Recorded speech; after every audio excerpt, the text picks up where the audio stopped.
Hello বন্ধুরা, আবারও Faruk study চ্যানেলে আপনাদের স্বাগত। আমরা জানি 2024 সালে বহু পরীক্ষা হবে, যেমন গ্রাম panchayat, ICDS, clerkship, miscellaneous, police SI এবং আদার্স। এই সমস্ত পরীক্ষাগুলির চিন্তাভাবনা করে আপনাদের সামনে এই ক্লাসগুলি নিয়ে আসা হয়েছে। আপনারা না টেনে ক্লাসগুলি যত্ন সহকারে ও ধৈর্য সহকারে দেখবেন। যে সমস্ত প্রশ্নগুলি আজকে আলোচনা করা হবে, এই প্রশ্নগুলি পরীক্ষায় আশা করি হুবহু আপনারা কমন পাবেন এবং অনেক হেল্পফুল করে তুলবে পরীক্ষার হলে। তো কথা না বাড়িয়ে শুরু করা যাক। আজকের 8 নম্বর প্রশ্ন থেকে বলা হয়েছে, ভারত পাকিস্তানের সীমারেখার নাম কি? রেডক্লিফ লাইন, ম্যাকমোহন লাইন, 3 বিঘা করিডোর, ডুরান্ড লাইন। তো এখানে আমাদের আলোচ্য উত্তর হচ্ছে রেডক্লিফ লাইন। মনে রাখবেন, ভারত পাকিস্তানের মধ্যে যে সীমারেখা রয়েছে, দেখো আমি মানচিত্র দ্বারা আপনাদের বুঝিয়ে দিচ্ছি।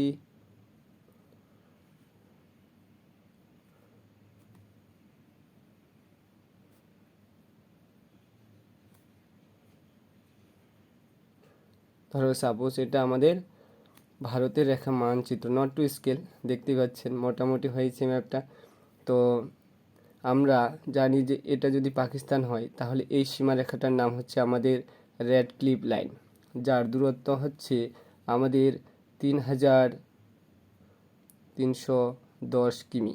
মনে রাখবেন, প্রশ্নের সাথে সাথে উত্তরটা জানা জরুরি, তার সাথে সাথে আমাদের এখানে অবশ্যই কতটা জায়গা জুড়ে আমাদের দূরত্ব রয়েছে এ পর্যন্ত যদি ভারত, তাহলে এই লাইনটা পুরো পাকিস্তানকে টাচ করে আছে, এর দূরত্বটা হচ্ছে 3310 কিমি। মনে রাখবেন, ম্যাকমোহন লাইন রয়েছে কত? 3917 কিমি, 17 কিমি। মনে রাখবেন, এটা যদি পাকিস্তান আমাদের চীন হয়, চীন, তাহলে এই যে জায়গাটা জুড়ে আছে এর দূরত্ব হচ্ছে 3917 কিমি। মনে রাখবেন, চীন গেল। বাংলাদেশ, সব থেকে বেশি জায়গা জুড়ে রয়েছে বাংলাদেশ।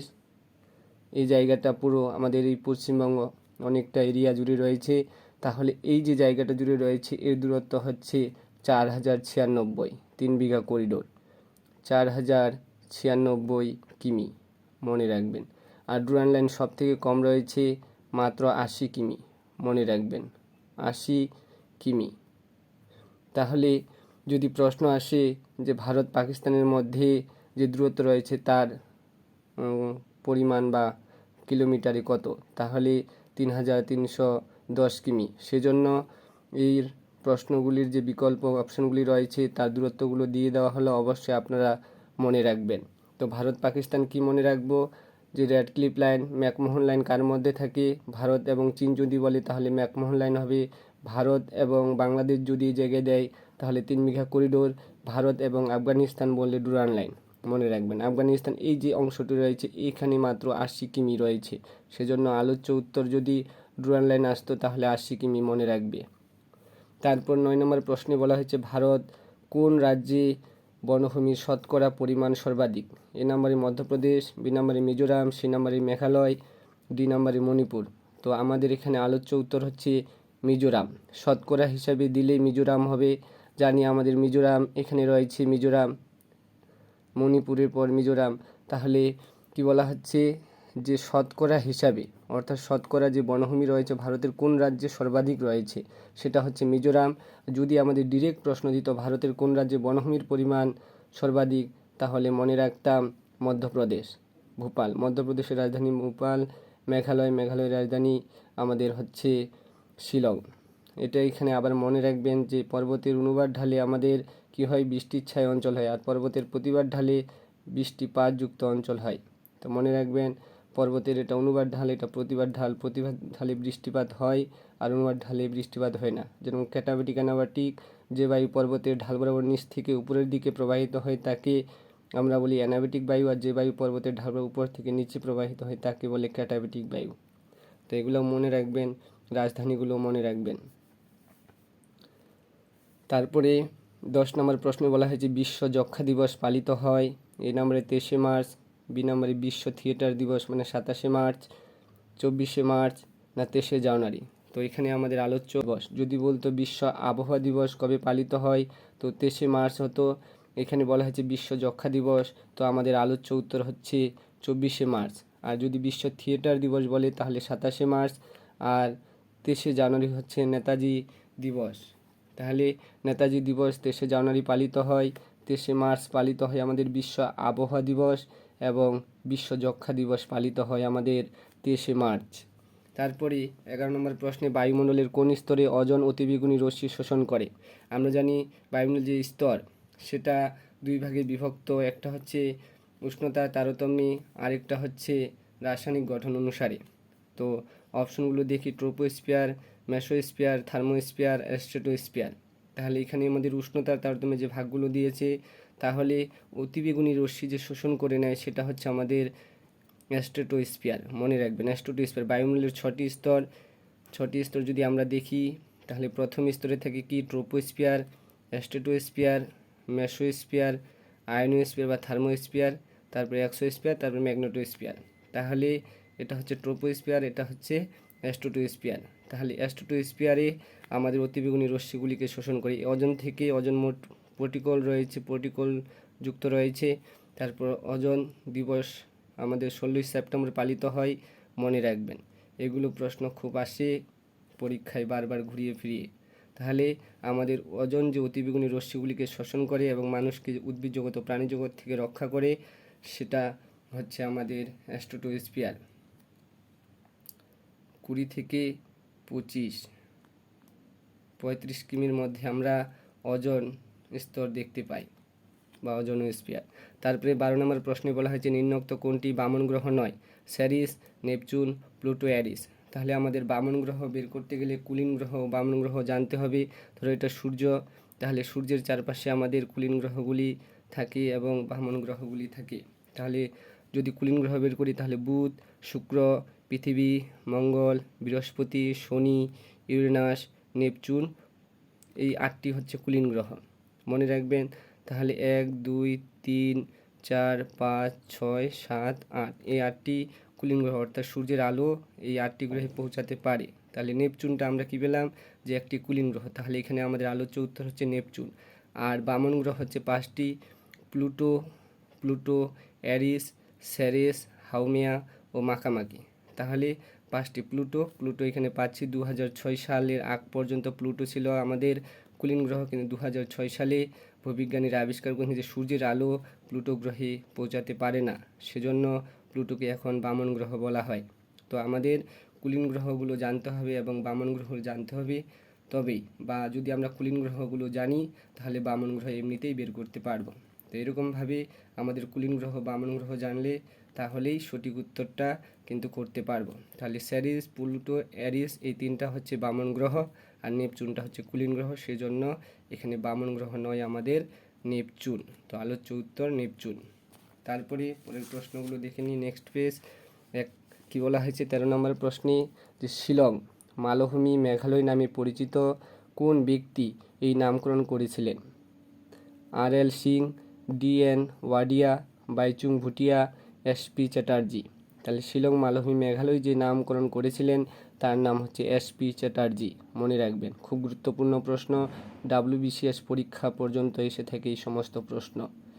তারপরে 14 নম্বর প্রশ্নে বলা হয়েছে পশ্চিমবঙ্গের সঙ্গে বাংলাদেশের আন্তর্জাতিক সীমানা হলো। পশ্চিমবঙ্গের সঙ্গে বাংলাদেশের আন্তর্জাতিক, একটু এই দেখো ম্যাপটা আমরা দেখতে পাচ্ছি, এই যে পশ্চিমবঙ্গের আন্তর্জাতিক সীমানা, অর্থাৎ একটি বিদেশ, পশ্চিমবঙ্গ ভারতের বাইরের দেশ এবং পশ্চিমবঙ্গ একটি রাজ্য, সেই পশ্চিমবঙ্গ রাজ্যটি এই জায়গা জুড়ে আমাদের রয়েছে। তাহলে এর মধ্যে সব কতটা জায়গা জুড়ে আমাদের সীমানা রয়েছে সেটাই দিয়েছে, যে পশ্চিমবঙ্গের সঙ্গে বাংলাদেশের আন্তর্জাতিক সীমানা হলো 2121, 2222 কিমি, 2272 কিমি, 3080 কিমি। তো আমাদের আলোচ্য উত্তর হচ্ছে 2272 কিমি বা 2272 আলোচ্য উত্তর। তাহলে আমাদের এতটা জায়গা জুড়ে আমাদের রয়েছে, এই যে এতটা জায়গা যদি পশ্চিমবঙ্গ হয় তাহলে এই বাউন্ডারিটা হচ্ছে আমাদের কত, 2272 কিমি, মনে রাখবেন। একটু আগে আমরা দেখলাম যে এই জায়গায় 3 বিঘা করিডোর, তাহলে এই লাইনটার নাম হচ্ছে ভারত বাংলাদেশের যে সীমারেখা তার নাম হচ্ছে আমাদের 3 বিঘা করিডোর। যে জায়গাটা জুড়ে রয়েছে প্রায় সব থেকে বেশি কত, আমাদের 4096, আর পশ্চিমবঙ্গের সাথে রয়েছে মাত্র 2272 কিমি। আর টোটাল যদি ভারত বলে তাহলে ভারতের ক্ষেত্রে আমাদের হচ্ছে 4096 কিমি, মনে রাখবেন। তারপর 15 নম্বর প্রশ্নে বলা হয়েছে পশ্চিমবঙ্গের সর্বাধিক উন্নত মানের কয়লা হলো lignite, anthracite, bituminous, A B উভয় না এ আর বি উভয়। তাহলে আমাদের পশ্চিমবঙ্গ যখন বলেছে তো অবশ্যই সব থেকে বেশি রয়েছে বিটুমিনাস এবং উন্নত মানের একটি কয়লা হলো পশ্চিমবঙ্গের বিটুমিনাস। আর যদি বলে উন্নত মানের কয়লা কি পুরো ভারতের ক্ষেত্রে তাহলে অ্যানথ্রাসাইট উত্তর হতো। তো আমাদের পশ্চিমবঙ্গের বলেছে সর্বাধিক উন্নত মানের, তাহলে আলোচ্য উত্তর হচ্ছে বিটুমিনাস, মনে রাখবেন। তারপরে